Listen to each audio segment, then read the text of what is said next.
Welcome to Hodge Podge Hobbies. My name's Aiden. Today we're going to build some Dol terrain. A whole board in fact. We're going to fit it out with some brand new terrain by Conquest Creations. It's our latest Kickstarter, the Kingdom of Azragor. Let's get started. The reason why we're building this board in the first place is not only because Jacob so kindly sent me all of the files from his Kickstarter, but secondarily it is because Hodge Podge Hobbies is going to try and venture into the realm of doing tabletop battle reports for my favorite gaming system, the Middle-earth strategy battle game. So to start off with, I'm going to be putting my 4x4 board down on a sheet of plywood. I'm going 1/2 inch because it's going to be stronger here, and it's not going to be too bulky for like 3/4.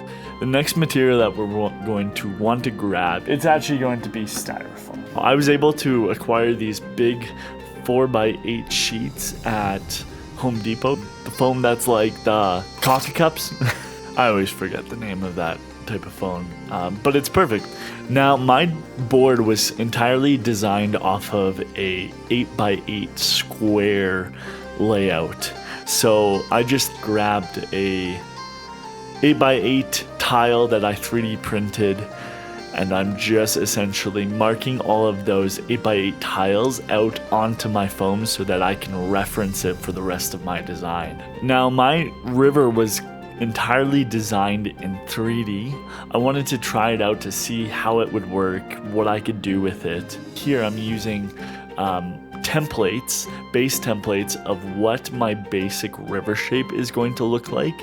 So now that we've got our templates, we're going to grab our 3D printed river edge. Now this is a very exciting part for me, and I'll let you know why that is in a bit, but we're going to take the back edge of these and I'm just going to cut along the line for these, because we're going to cut out the back edge so that I can just bump all of these back and fit them along this back edge. I'm going to glue these rocks down to the plywood first, and then I'm going to butt up the foam up against it afterwards. Now to glue these down, I'm just using some PL Premium or No More Nails wherever you are in the world. This is going to just ensure that it's got a waterproof or resin-proof bond.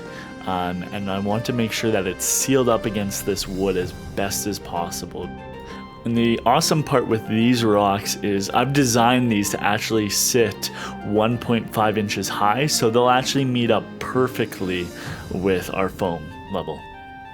And for me, how I could ensure that these made a watertight seal is when you can see the glue start seeping out past the edges of the actual rocks. I wanted to try something different than the plaster mold rocks. Not that those aren't good. I wanted to see how close 3D printing could create really nice natural looking river edges.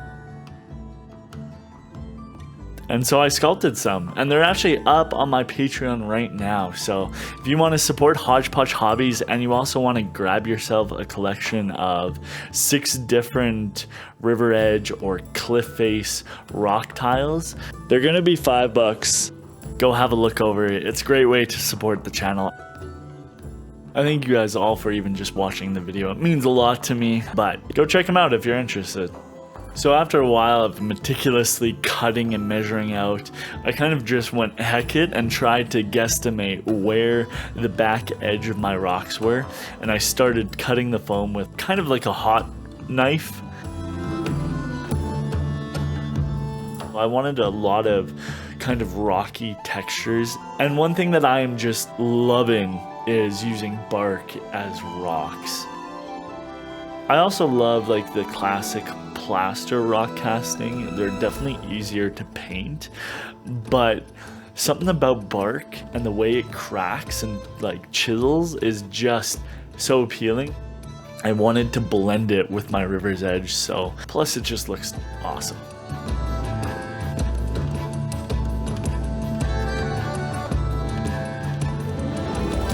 Now to tie everything all in, I'm just using sand. I know it's not exactly like the best scale or anything like that, but I think for a riverbed, for like a quite active river that's probably chipping away at the faces of these rocks, it's fine. Part of it is trying to get somewhat realistic, and the other is what also looks good and looks cool. Plus, it being submerged under somewhat opaque resin will also, you might not see it, So now with the river done, we get to move on to rest of the planning stages. Now I have 2 hills in opposite corners of each other. That is going to be the only other interesting terrain aspect of it. Otherwise the board is going to be relatively flat. I'm just marking this out, and I'm trying to give a rough estimate of how they're going to interact with all of these 3D printed buildings from Conquest Creations. So for the ground cover, I was going to try and use my Durham's Rock Hard Water Putty, but I got the mixture completely wrong here. I don't know what I did different than when I did it the other time, but use Sculptamold or cellulose insulation fiber and Perisoplaster to do your ground cover. It'll save you a ton of time, and you don't have to try and get the perfect mixture of all of the ingredients, and it'll save you that hassle. So I'm just dolloping Perisoplaster and Sculptamold all over, and then after about like 10 minutes, it starts to set up quite fast. So when I want to actually smooth it out, I dip my hand in some water and I smooth it all out. Now to make the hills, I'm just using 2 layers of, again, 1.5 inch insulation, so the same thing that our base material is comprised of. And so these hills at the highest will sit up 3 inches from the table board. All of my models should, for the most part, have a decent time sitting on it, and I'm going to make little plateaus to help them. So now with these hills, I'm just trying to cut out as easily and efficiently the hill shape as I can, referencing the one line where I want my plateau.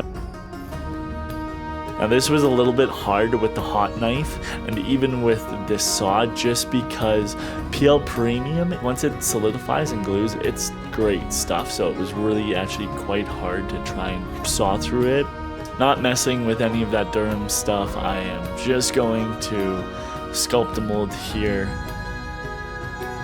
and to make the hill progression actually smooth.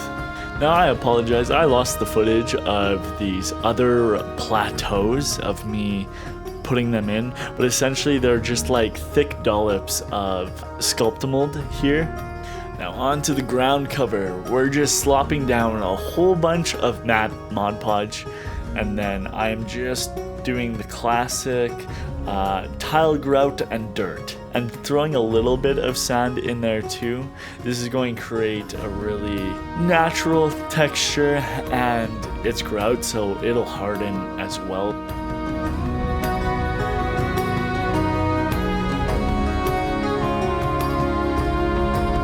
I was using a variety of different colors for my grout as well. Now, I want this board to kind of resemble Dol Guldur, which is a fortress in Middle-earth. It was Sauron's second home, I guess, from Barad-dûr. Now, one thing that I was really excited about this project as well is I knew I was going to come back to this rock faces and actually sculpt in my own personal rocks. For my first try, I thought it was, you know what, pretty convincing for some rocks, and definitely worth it for just trying out. It was fun. If you like sculpting, definitely do it. So my buildings have this cooler grayish tone to them, so I kind of wanted the natural surrounding area and especially the rocks to kind of have a similar tone. So as I'm painting up these rocks, I've used somewhat of a gray. I'm just kind of dry brushing, a very heavy dry brush, albeit a gray first, followed by a very light tan. And then after, I'm just going back over everything with a black wash, a homemade black wash. There's tons of YouTube videos on how to make that. I would recommend doing that because, especially for terrain and this kind of stuff, it's just best. I mean, you can just use simple black paint and water it down. I think that's honestly what this is for the most part, and it kind of darkens everything up again, but it also ties everything together.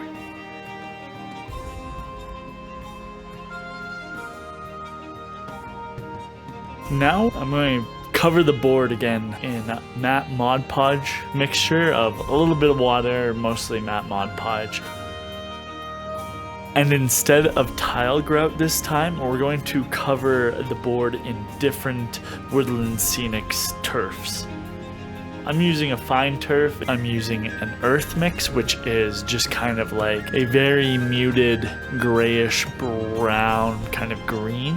And then after that's down, I'm going in and doing burnt grass. I'm trying not to use too much green because my trees will really bring in the green out. And I want Dogaldor to appear dead and dangerous and mystical.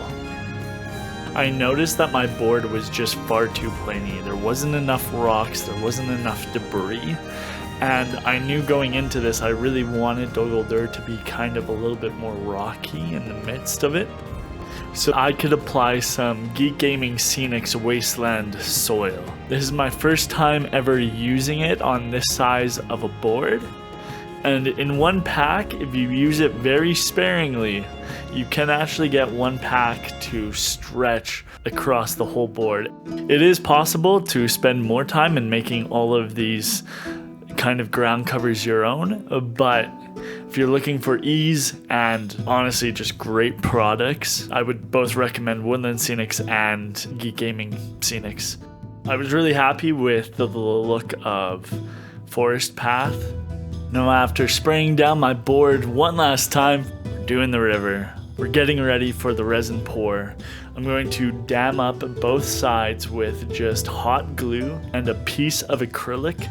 You'll see if there's any gaps or anything like that. But I'm double checking and I'm double making sure, and I'm sealing the whole outside edges just to really ensure that at least there shouldn't be any leaks. One thing that I was a little bit scared about was using this resin. I've never worked with deep pour resin, and I just ordered something off of Amazon, but working with this resin was actually really easy. With this resin pour in particular, I really wanted to try out rapids. After seeing so many rapids done by Luke at Geek Gaming or Neil at Real Terrain Hobbies, I went with his kind of technique of using cotton balls. Now, he put his in his resin previous. I just kind of poured my resin over top of it. With this resin, one thing that I was also really scared about was tinting it. And I could have used acrylic inks and probably been fine. But I was absolutely terrified of the resin reacting with the ink and it just never settling or just warping and just doing terrible things to my board. So I instead bought the company's own dye, which I believe are alcohol based. With every resin layer that I did, I also added more rapids.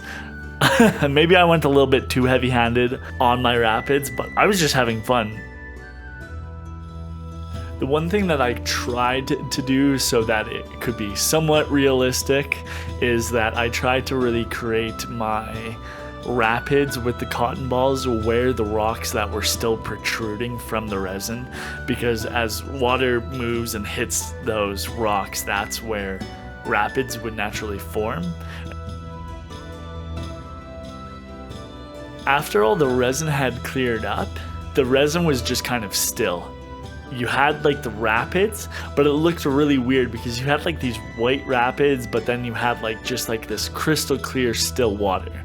That's not at all how rivers actually work. Every part of the water is moving and flowing. So what I started was with some gloss Mod Podge this time. Do not use gloss Mod Podge. At least for me, it was absolutely terrible. It did not dry clear. So my recommendation for instead is either using Woodland Scenics water effects or wave effects. They have one that's probably better. I use the water effects. So with that, I think we're ready to get into the beauty shots.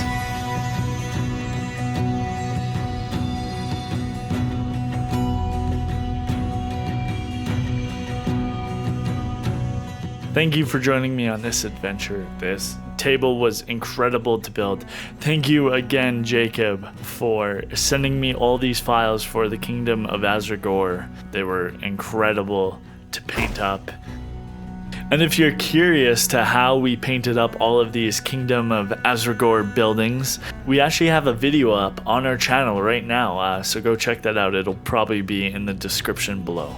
If you're in the market for tabletop terrain for Middle-earth fantasy of any kind, or even diorama building, go check Conquest Creation out on Kickstarter. There's only a few days left, so get over there if you want to get the Kickstarter price. And very exciting for what Hodge Podge Hobbies has here in the future. We've got battle reports coming. If you're interested in tabletop crafting, Middle-earth strategy battle playing, and all of the like, please like, subscribe if you haven't already, and enjoyed the content if you're still here. All of that helps.